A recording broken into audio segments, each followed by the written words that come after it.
Vítajte na našom kanáli Rande so svetom, my sme Zuzka a Ondro a dnes vás zoberieme na jednodňový výlet po Zürichu. Poďme na to!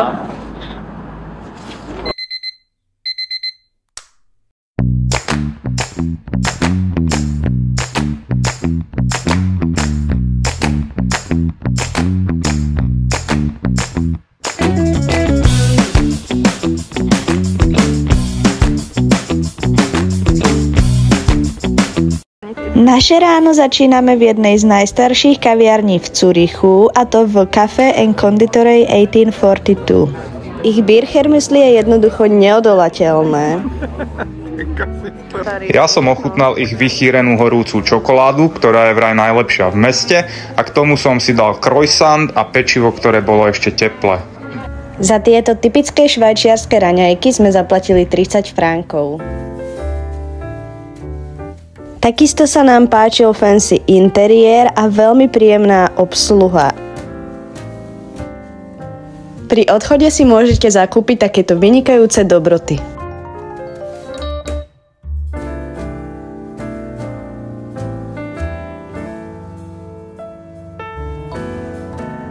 Zürich nie je len luxusné mesto plné bank a drahých aut. Je to miesto, kde môžete zažiť históriu, prírodu a mestský život v jednom.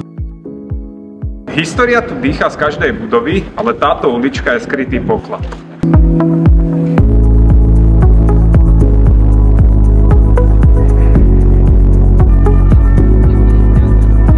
Ulica Augustinergasse patrí medzi najfarebnejšie v celom Zürichu.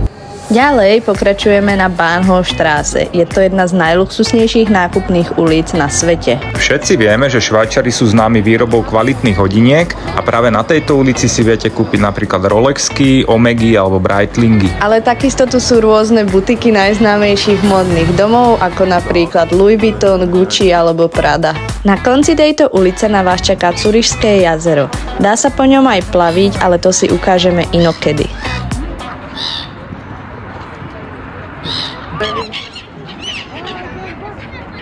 Inak čo nás obidvoch očarilo, je architektúra starého mesta.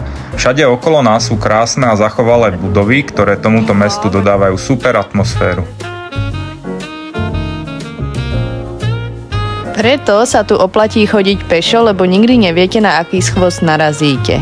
Napríklad ako tento obchodík s tradičnou švajčiarskou čokoládou. Tiež sme vybehli asi 1 000 000 schodov na väžu kostola Grossmünster, no stálo to za to, pretože sa nám naskytol pohľad na panorámu celého Zürichu. Takisto odporúčame vyhliadku Lindenhof. Je to historické srdce Zürichu a kedysi tu stal rímsky hrad. Dnes je to miesto s krásnymi výhľadmi na staré mesto a rieku Limmat.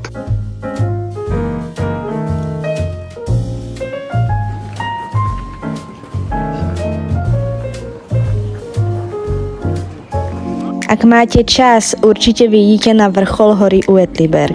Stačí len na hlavnej stanici naskočiť na vlak, ktorý vás zavezie až priamo sem.